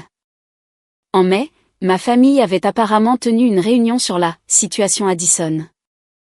Je le sais parce que Tyler l'a laissé échapper lors d'une de nos conversations textuelles occasionnelles. Malgré tout, j'avais maintenu un certain contact avec mon neveu. Il avait 13 ans et était pris au milieu d'un drame d'adulte qu'il n'avait pas créé. Et je n'allais pas le punir pour les choix de ses parents. Tyler, tout le monde est vraiment stressé par les histoires d'argent maintenant. Maman dit que nous devons avoir une réunion de famille pour trouver des solutions. Moi, ça semble être un bon plan. La famille devrait certainement régler ses propres finances. Tyler, mais ils veulent te parler aussi. Maman dit que tu es têtu, mais tu manques à tout le monde. Têtu. Encore ce mot. L'étiquette préférée de la famille pour moi chaque fois que je ne faisais pas immédiatement ce qu'ils voulaient. Tyler, pourrais-tu peut-être juste venir dîner ce week-end, s'il te plaît? J'ai fixé ce message pendant un long moment. Une partie de moi, l'ancienne Addison, voulait dire oui. Voulait croire qu'ils avaient peut-être appris quelque chose, grandi de cette expérience, reconnu comment ils m'avaient traité. Mais une plus grande partie de moi savait mieux. Ce n'était pas une invitation à la réconciliation. C'était une réunion d'affaires déguisée en moment familial. Ils avaient essayé la manipulation émotionnelle, la culpabilité et la pression individuelle. Maintenant, ils essayaient l'intervention collective. Moi, Tyler, je t'aime, et rien de tout cela ne te concerne, mais je ne suis pas encore prête pour les dîners de famille. Tyler, quand seras-tu prête? C'était une question si innocente, et elle m'a fait mal au cœur parce que je n'avais pas de bonne réponse pour lui. Quand serais-je prête à m'asseoir à une table avec des gens qui m'avaient menti pendant des mois? Quand serais-je prête à prétendre que leurs besoins financiers comptaient plus que leur trahison émotionnelle? Quand serais-je prête à redevenir la solution de la famille au lieu d'être traitée comme un membre de la famille? Moi, je ne sais pas encore, mon grand. Mais on peut toujours s'envoyer des SMS et se voir de temps en temps, juste toi et moi.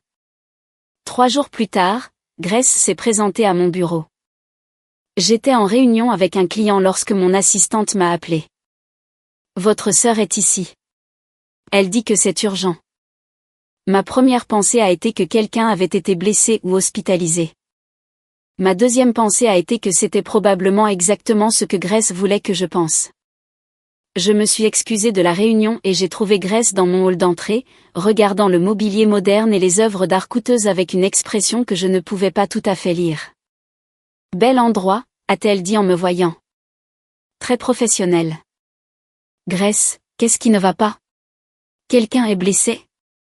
Personne n'est blessé, a-t-elle dit rapidement. C'est juste. Nous devons parler. Pouvons-nous aller quelque part de privé? Je l'ai conduite à mon bureau, me demandant si cela comptait comme un nouveau creux dans notre relation. Utiliser de fausses urgences pour forcer des conversations était définitivement un terrain inconnu. Qu'est-ce qui est si urgent que ça ne pouvait pas attendre un appel téléphonique, ai-je demandé une fois que nous étions assises. Grace a de nouveau regardé autour de mon bureau. La vue sur la ville, les récompenses sur les murs, les photos de projets clients réussis.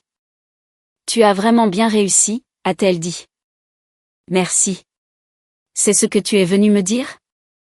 Non. Addison, ça a assez duré. Nous sommes une famille, et les familles se disputent, mais elles se pardonnent aussi. Se pardonnent. Comme si c'était un conflit mutuel où les deux parties avaient fait quelque chose de mal. Pourquoi exactement me demandes-tu de te pardonner, Grace? Elle s'est agitée inconfortablement. Pour l'histoire de Noël. Pour ne pas t'avoir incluse dans le voyage au chalet. Pour l'avoir mal géré. Mal géré. Pas pour avoir menti, pas pour m'avoir exclu, pas pour les mois de conversations secrètes sur à quel point ma présence était problématique. Juste pour l'avoir mal géré. Et pourquoi suis-je censée te pardonner, ai-je demandé. Pour l'histoire de l'argent. Pour avoir coupé les ponts avec tout le monde sans prévenir. Pour avoir été si dramatique à propos de ce qui était essentiellement un malentendu. Un malentendu. 6 mois de conversations de groupes secrètes et de réunions de famille étaient un malentendu. Grace, es-tu ici parce que je te manque ou parce que tu as besoin d'argent? Ce n'est pas juste. C'est une question par oui ou par non. Elle a regardé par la fenêtre un instant, et je pouvais la voir calculer sa réponse. Les deux, a-t-elle finalement dit. Tu nous manques. Tyler demande de tes nouvelles constamment. Maman et papa sont inquiets. Mais oui, les choses ont été financièrement difficiles depuis que tu as décidé de prendre du recul. Décider de prendre du recul. Une façon si polie de décrire la découverte que j'avais été exclue de ma propre famille. De quoi as-tu besoin, ai-je demandé directement. Maman et papa ont du mal avec les coûts de l'assurance maladie. Les notes de Tyler baissent sans le tutorat. Derek et moi joignons à peine les deux bouts. Nous pensions que peut-être que nous pourrions trouver un arrangement. Quel genre d'arrangement? Grace s'est penchée en avant, et je pouvais voir le soulagement sur son visage que nous parlions en fin de terme. Eh bien, peut-être que tu pourrais aider avec certaines des dépenses majeures, mais nous t'inclurions dans la planification à partir de maintenant. Nous nous assurerions que tu sois impliqué dans les décisions familiales. T'ajouter à la conversation de groupe. M'ajouter à la conversation de groupe. Le geste magnanime de m'inclure dans les conversations sur ma propre famille pour que je recommence à payer pour les choses. Et en échange, vous me traiteriez comme un véritable membre de la famille. Ce n'est pas comme ça que je le dirais. Comment le dirais-tu? Grace a eu du mal un moment. Nous serions plus transparents sur la planification familiale. Plus prévenants de tes sentiments. Plus prévenants de mes sentiments. Pas vraiment changer leurs sentiments à mon égard. Juste être plus prudent pour ne pas me laisser savoir quels étaient ses sentiments. Grace, comprends-tu pourquoi je suis en colère? Parce que nous n'avons pas bien géré la situation de Noël. Parce que vous ne m'aimez pas vraiment. Elle a cligné des yeux, surprise. Quoi? Bien sûr que nous t'aimons. Tu es de la famille. Non. Vous aimez ce que je peux faire pour vous. Il y a une différence. Quand est-ce que l'un d'entre vous a choisi de passer du temps avec moi quand vous n'aviez pas besoin de quelque chose? Silence. Quand est-ce que tu as appelé pour la dernière fois juste pour savoir comment j'allais? Quand est-ce que tu as posé des questions sur ma vie, mes intérêts, mes objectifs, sans que ce soit lié à une faveur dont tu avais besoin? Plus de silence. Vous n'appréciez pas vraiment ma compagnie, Grace. Aucun d'entre vous. Vous me trouvez socialement maladroite, financièrement intimidante et généralement pesante. La seule raison pour laquelle vous me voulez de retour dans la famille, c'est parce que vous ne pouvez pas vous permettre de maintenir votre style de vie sans moi. Ce n'est pas vrai, a-t-elle protesté, mais sa voix manquait de conviction. Prouve-le. Quoi? Prouve-le. Montre-moi qu'il s'agit de mon absence et non de l'absence de mon argent. Reconstruisez d'abord les relations sans aucune composante financière. Passez du temps avec moi parce que vous appréciez ma compagnie, pas parce que vous avez besoin de mes ressources. Grace m'a fixé. Mais qu'en est-il de tous les problèmes pratiques? Maman et papa ont vraiment du mal avec les coûts d'assurance. Et voilà. Même mise au défi de prouver qu'il ne s'agissait pas d'argent, elle est immédiatement revenue à l'argent. Les problèmes pratiques sont à vous de résoudre en tant qu'adulte, ai-je dit doucement, comme tout le monde. L'expression de Grace est passée de la confusion à quelque chose de plus vif. Tu sais, Tyler avait raison. Tu as changé. Avant, tu te souciais des autres. Avant, je me souciais des gens qui se souciaient de moi en retour, ai-je corrigé. Maintenant, je me soucie des gens qui m'apprécient pour qui je suis, pas pour ce que je peux fournir. Elle s'est levée, lissant sa jupe avec des mouvements brusques et colériques. Bien. Si c'est comme ça que tu le veux, bien. Mais ne t'attends pas à ce que nous continuions à essayer éternellement. Je n'attends plus rien de vous, Grace. C'est ça le but. Après son départ, je suis restée assise dans mon bureau à regarder la ville et j'ai réalisé quelque chose d'important. Je ne me sentais pas coupable. Je ne sentais pas que je devais courir après elle, m'excuser et tout arranger. Je ne me sentais pas responsable de sa déception ou des difficultés financières de sa famille. Je me sentais claire, solide, sûre de moi. C'était une sensation complètement nouvelle, et je l'aimais bien. L'été a apporté quelque chose que je n'avais pas connu depuis des années, le luxe de faire des projets pour moi-même.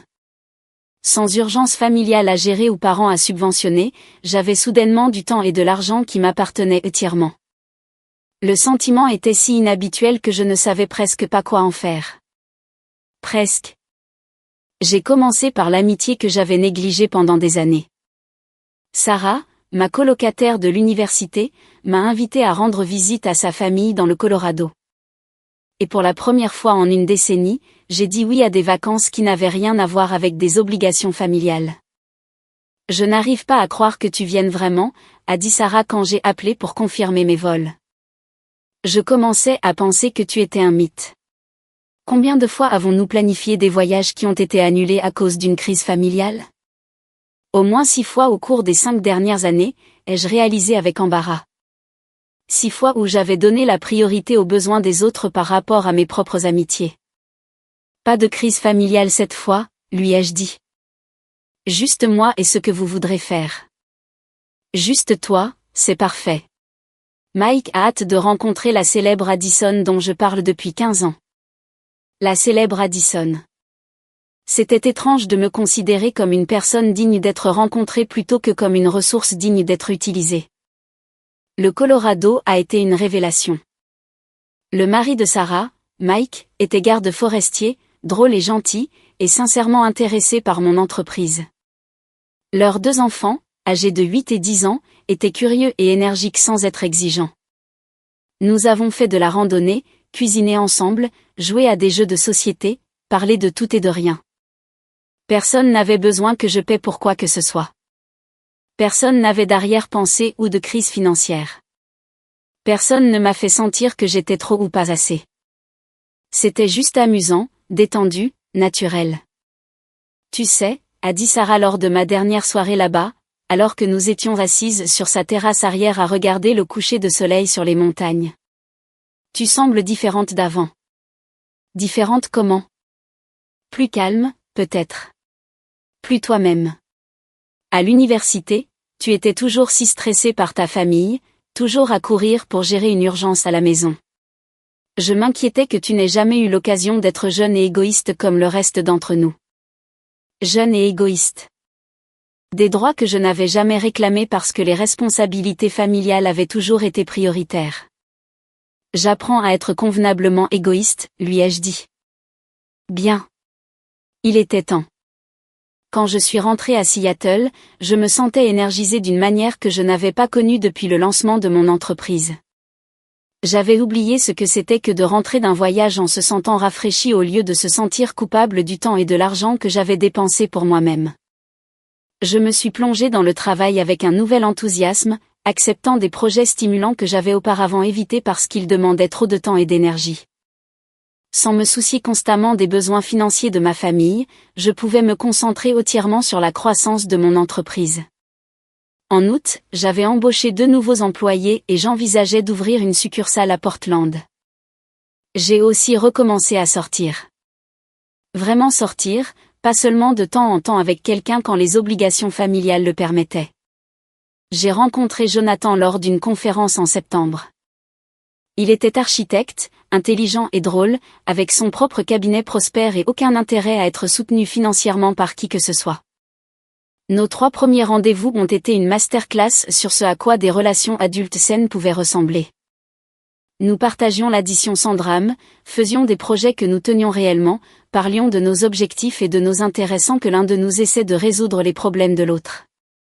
Quand Jonathan a finalement rencontré certains de mes amis, personne n'a chuchoté sur ce qu'il pourrait vouloir de moi ou si je pouvais me permettre de maintenir la relation. C'était complètement nouveau, cette idée d'être apprécié pour ma personnalité plutôt que pour mon compte en banque. Octobre a apporté un test inattendu de ma résolution. Tyler a appelé au lieu d'envoyer un SMS, ce qui signifiait généralement que quelque chose de grave se passait. Tante Addison, tu es occupée?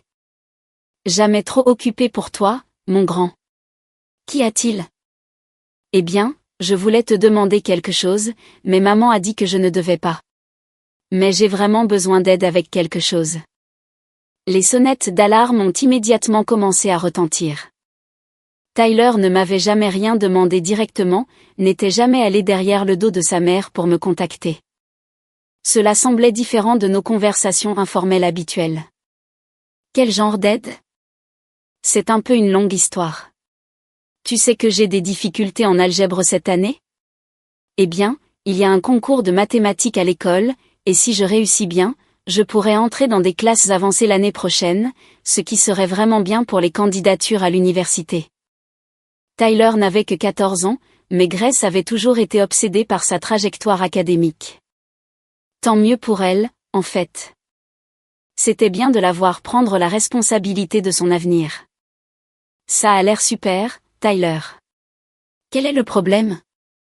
Eh bien, il y a ce programme de tutorat spécifiquement pour le concours, mais c'est très cher. Maman et papa se sont renseignés, mais on dit qu'ils ne pouvaient pas se le permettre en ce moment. Et je veux vraiment essayer, mais je ne pense pas pouvoir le faire seul. Et voilà. La demande que j'attendais depuis des mois, livrée par le seul membre de la famille à qui je ne pouvais pas facilement dire non. Tyler, ça doit être frustrant. Tes parents ont-ils cherché des options moins chères? Oui, mais rien qui soit spécifiquement pour ce concours. Tante Addison, je sais que les choses ont été bizarres avec la famille ces derniers temps, et je ne comprends pas vraiment ce qui s'est passé, mais pourrais-tu peut-être aider avec ça? Juste cette fois?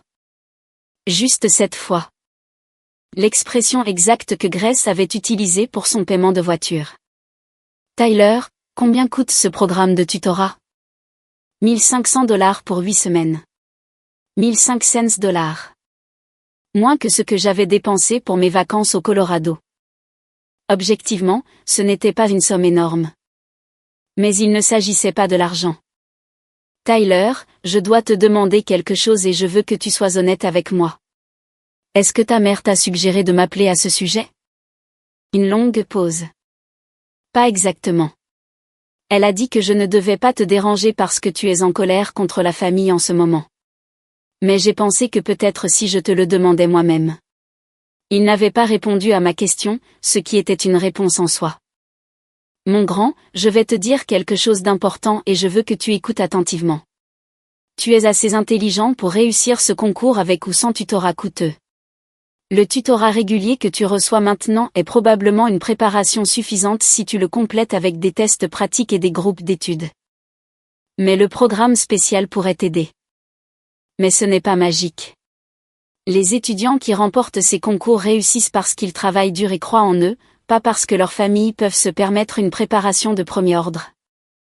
Tyler est resté silencieux un moment. Alors, tu n'aideras pas?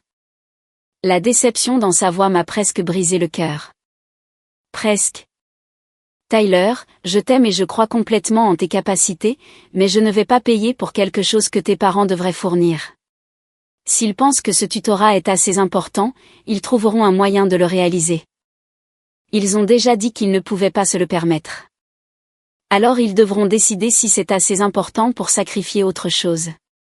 Peut-être moins de dîner au restaurant, un budget de vacances plus petit, ou prendre un travail supplémentaire. C'est ce que font les adultes quand ils veulent quelque chose qu'ils ne peuvent pas s'offrir immédiatement. Mais si je ne réussis pas bien au concours sans l'aide spéciale? Alors tu apprendras quelque chose de précieux sur la gestion de la déception et le travail avec les ressources que tu as. Et si tu réussis bien malgré le fait de ne pas avoir tous les avantages, tu apprendras quelque chose d'encore plus précieux sur tes propres capacités. Après avoir raccroché, je suis restée assise dans mon salon, me sentant à la fois fière et triste. Fière parce que j'avais maintenu ma limite même lorsque c'était émotionnellement difficile. Triste parce que Tyler était utilisé comme messager pour les besoins financiers de sa famille, qu'il le réalise ou non. Mais surtout, j'étais claire sur ma décision. L'éducation de Tyler était la responsabilité de ses parents, pas la mienne. Ces opportunités étaient à eux de fournir ou de sacrifier, pas à moi de financer depuis la touche. Si Grace et Derek voulaient que leur fils ait un tutorat de premier ordre, ils pouvaient faire les mêmes choix difficiles que des millions de parents font chaque jour. 3 semaines plus tard, Tyler m'a envoyé un SMS, j'ai été accepté dans le programme de préparation au concours finalement. Papa a pris des quarts de travail supplémentaires et maman a vendu des bijoux. Ils ont dit que c'était assez important pour faire des sacrifices. J'ai souri en lisant ce message. Tyler apprenait que ses parents appréciaient son éducation assez pour la prioriser par rapport à leur propre confort. Grace et Derek apprenaient qu'ils pouvaient réellement offrir des opportunités à leur fils quand ils le devaient. Et j'apprenais que se soucier de quelqu'un ne signifiait pas nécessairement résoudre tous ses problèmes. Cela ressemblait à un progrès pour tout le monde. Novembre est arrivé avec l'appréhension subtile qui accompagne l'approche des fêtes. Thanksgiving était dans 3 semaines, Noël dans 7. La saison qui signifiait autrefois la réunion familiale et les traditions partagées se profilait maintenant comme un parcours d'obstacles émotionnels que je devrais naviguer. Mon téléphone a recommencé à sonner plus fréquemment. Pas quotidiennement comme dans les premières semaines après Noël, mais avec une régularité croissante à l'approche des fêtes. Les appels ne concernaient plus la réconciliation. Ils concernaient la logistique. Ma mère a appelé un mardi soir, sa voix soigneusement désinvolte. Addison, chérie, je voulais prendre des nouvelles des plans pour Thanksgiving. Seras-tu des nôtres cette année? C'était formulé comme une question, mais je pouvais entendre l'hypothèse sous-jacente. Bien sûr que je serais des leurs. Où d'autres irais-je? Je n'ai pas encore décidé, ai-je dit honnêtement. Eh bien, nous prévoyons de recevoir tout le monde à la maison comme d'habitude. Tyler a demandé de tes nouvelles, et ton père et moi aimerions vraiment avoir la famille réunie. La famille. La même famille qui avait passé le Noël dernier à planifier des réunions sans moi pendant que je leur préparais le dîner. Qu'est-ce que « tout le monde » signifie cette fois, ai-je demandé. Une pause. Juste la famille. Tu sais, le groupe habituel. Le même groupe habituel qui est allé au chalet à Noël dernier? Une autre pause. Plus longue cette fois. Addison, c'était il y a presque un an. Ne penses-tu pas qu'il est temps de passer à autre chose? Passer à autre chose. L'expression familiale universelle pour « arrête d'être contrarié par la chose pour laquelle nous ne voulons pas nous excuser ». Je ne suis pas rancunière, maman. Je suis juste réaliste quant à la dynamique familiale. Qu'est-ce que ça veut dire? Cela signifiait que j'avais passé 11 mois à apprendre à m'apprécier de la même manière que les autres m'appréciaient, et je n'étais pas prête à retourner à être considérée comme acquise. Ça veut dire que j'envisage toutes mes options pour les fêtes. La vérité était que j'avais plusieurs options maintenant. Jonathan m'avait invité à rejoindre sa famille à San Francisco. Sarah m'avait suggéré de retourner au Colorado pour une célébration de Friendsgiving.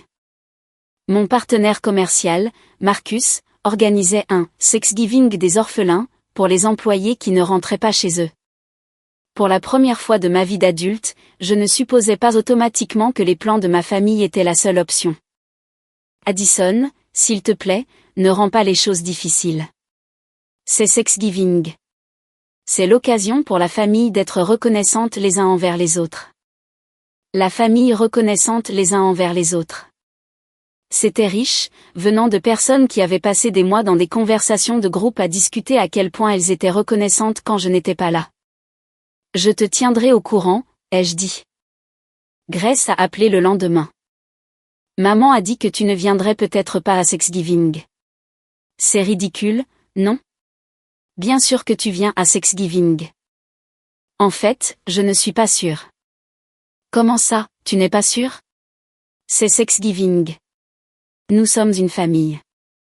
Famille. Ce mot magique à nouveau.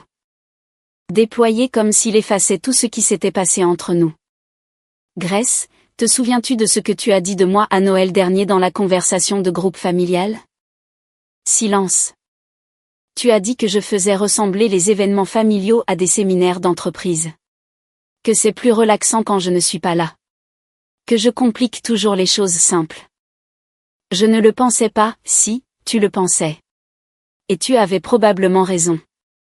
Alors peut-être que tout le monde serait plus à l'aise si je passais Sexgiving quelque part où je ne rends pas les gens tendus et artificiels.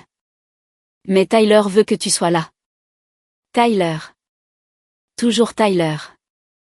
Le levier émotionnel qu'il pensait fonctionner sur moi. Tyler veut beaucoup de choses.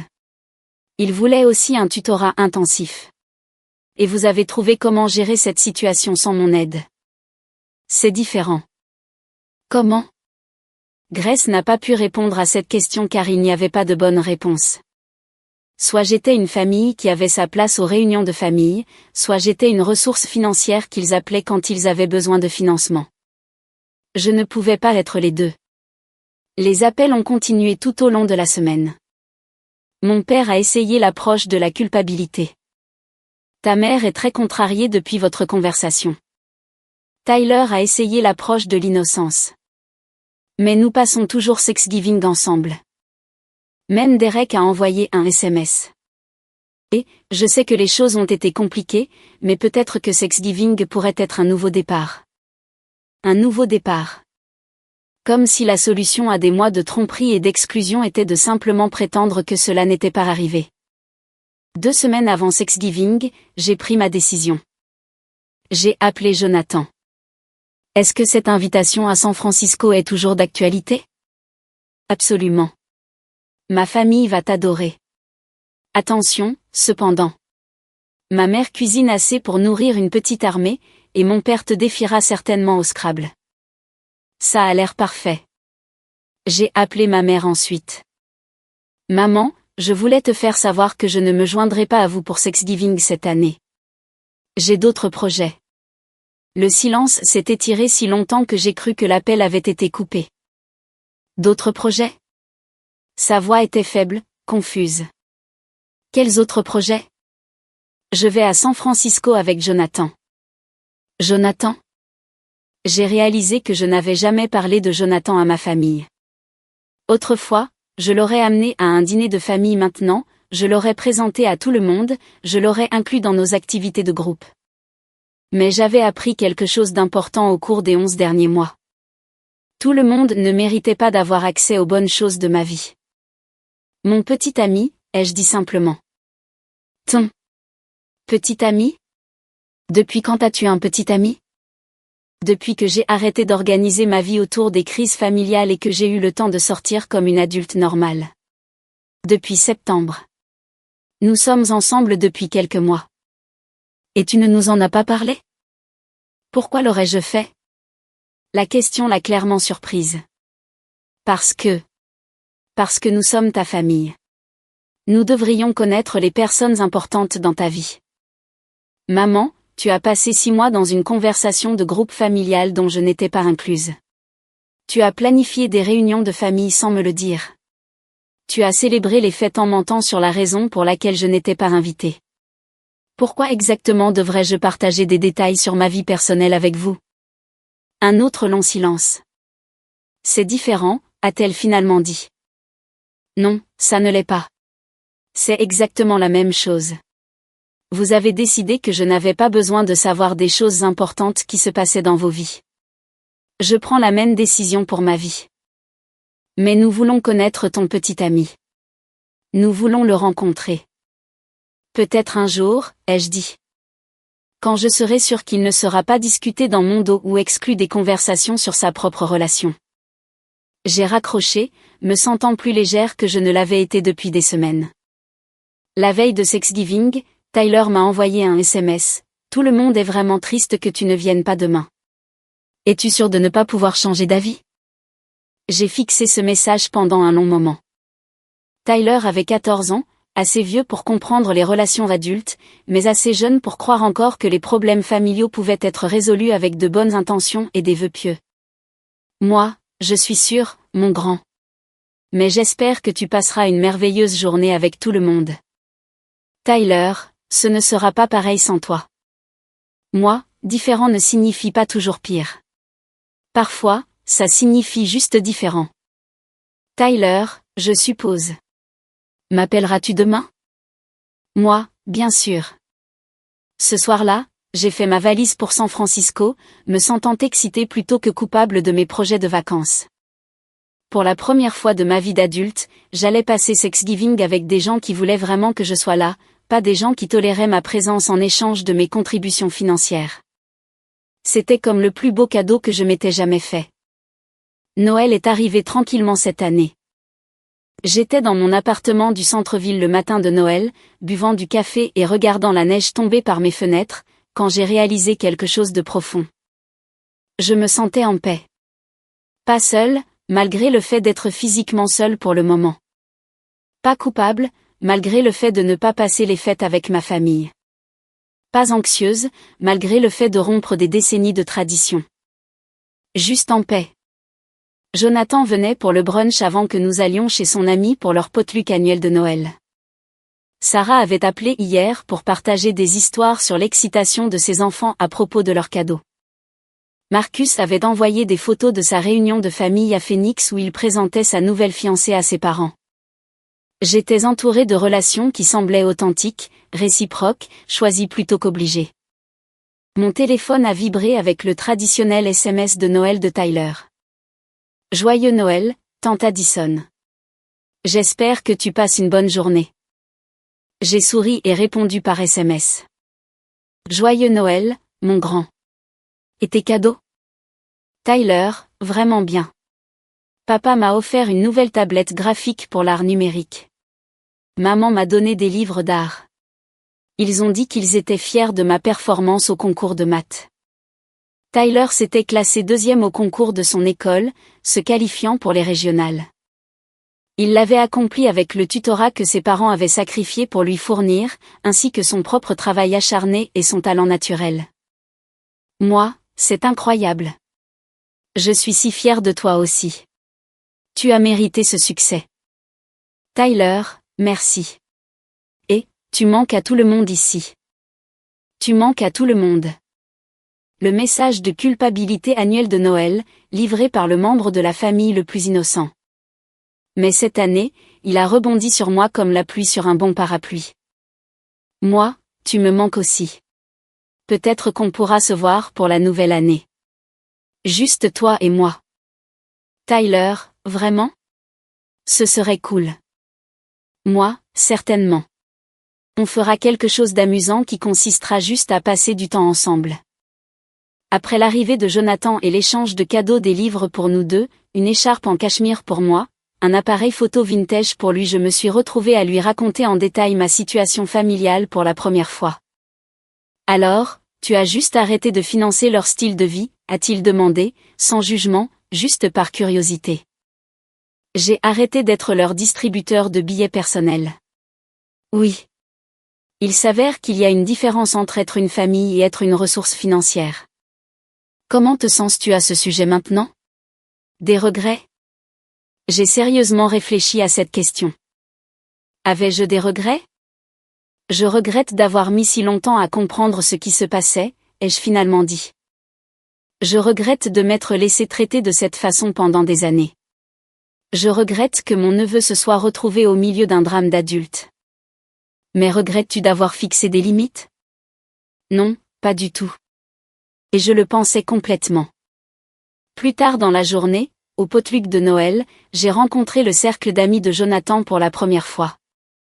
Des enseignants, des artistes, des propriétaires de petites entreprises, une infirmière, un développeur de logiciels, un chef.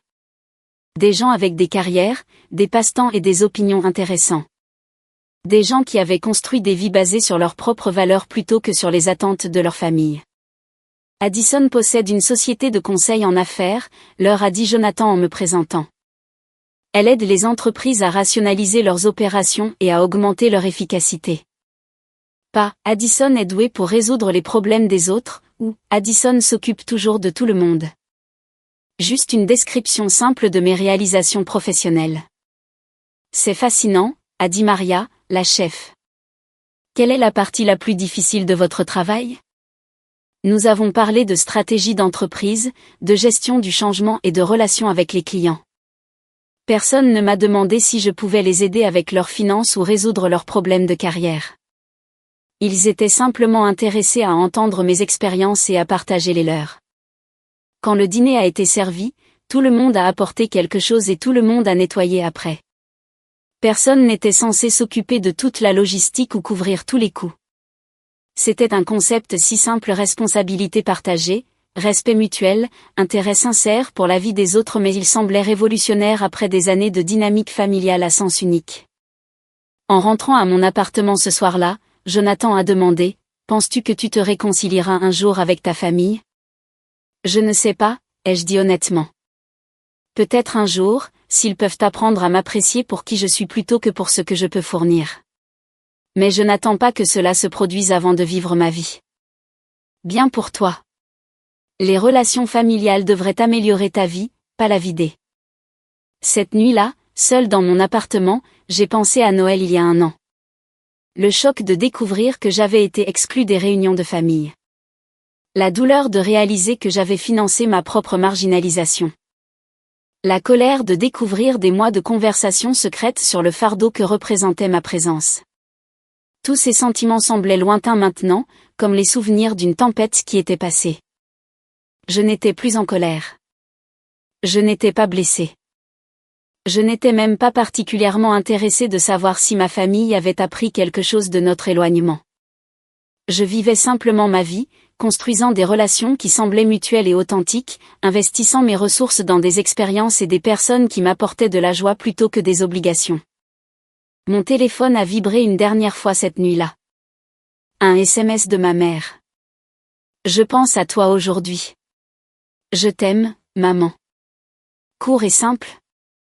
Pas de culpabilité, pas de demande, pas de drame. J'ai répondu, merci. J'espère que tu as passé une bonne journée aussi. Puis j'ai éteint mon téléphone et je me suis couché, entouré de la satisfaction tranquille d'une vie vécue selon mes propres termes. Pour la première fois de ma vie d'adulte, je n'étais pas la pièce manquante à la table de quelqu'un d'autre. Je n'étais pas la solution financière aux problèmes des autres. Je n'étais pas le membre de la famille dont la présence devait être gérée ou dont l'absence devait être expliquée. J'étais juste Addison. Une femme d'affaires prospère, une bonne amie, une partenaire attentionnée. Une personne digne d'un amour et d'un respect authentique. Il m'avait fallu 29 ans pour comprendre la différence entre être nécessaire et être apprécié. Mais maintenant que je le savais, je ne reviendrai jamais en arrière. Dehors, la neige continuait de tomber sur la ville, recouvrant tout d'un silence blanc et paisible. Demain apporterait de nouvelles opportunités, de nouvelles relations, de nouvelles possibilités. Ce soir, j'étais exactement là où je devais être.